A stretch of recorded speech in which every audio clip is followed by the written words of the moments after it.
തിരുവമ്പാടി ജനചേതന കലാ സാംസ്കാരിക പഠന കേന്ദ്രത്തിന് കീഴിൽ കഴിഞ്ഞ 3 ദിവസങ്ങളിലായി അനുരാഗ് ഓഡിറ്റോറിയത്തിൽ നടന്നു വന്ന നാടക സർഗോത്സവം 4ാം പതിപ്പ് സമാപിച്ചു. കണ്ണൂർ സമർപ്പണയുടെ ബാനറിൽ സുരേഷ് ബാബു ശ്രീസ്ത് രചിച്ച് പ്രശസ്ത സിനിമാ നടൻ സന്തോഷ് കീഴാറ്റൂർ സംവിധാനം ചെയ്ത് അഭിനയിച്ച പെണ്ണടൻ എന്ന നാടകത്തോടെയാണ് നാടക സർഗോത്സവത്തിന് തിരശ്ശീല താഴ്ന്നത്.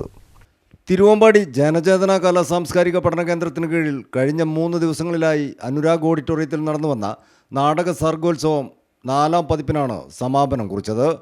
കണ്ണൂർ സമർപ്പണയുടെ ബാനറിൽ സുരേഷ് ബാബു ശ്രീസ്ത് രചിച്ച് പ്രശസ്ത സിനിമാ നടൻ സന്തോഷ് കീഴാറ്റൂർ സംവിധാനം ചെയ്ത് അഭിനയിച്ച പെണ്ണടൻ എന്ന നാടകത്തോടെയാണ് നാടക സർഗോത്സവത്തിന് തിരശ്ശീല താഴ്ന്നത്.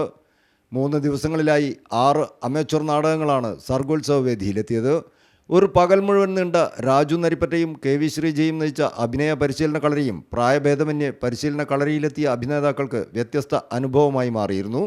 തിരുവമ്പാടി എന്ന മലയോര കുടിയേറ്റ ഗ്രാമത്തിൽ, പ്രത്യേകിച്ച് ഉത്സവാഘോഷ സ്ഥലങ്ങളിലെ പ്രൊഫഷണൽ നാടകങ്ങൾ അരങ്ങുവാണിരുന്നൊരു ദേശത്ത് തീർത്തും വ്യത്യസ്തമായ അരങ്ങനുഭവം സമ്മാനിക്കുന്ന 6 നാടകങ്ങളും നിറഞ്ഞ സദസ്സിൽ പ്രദർശിപ്പിക്കാനായി എന്നത് സംഘാടകർക്കും തീർത്തും അഭിമാനിക്കാം.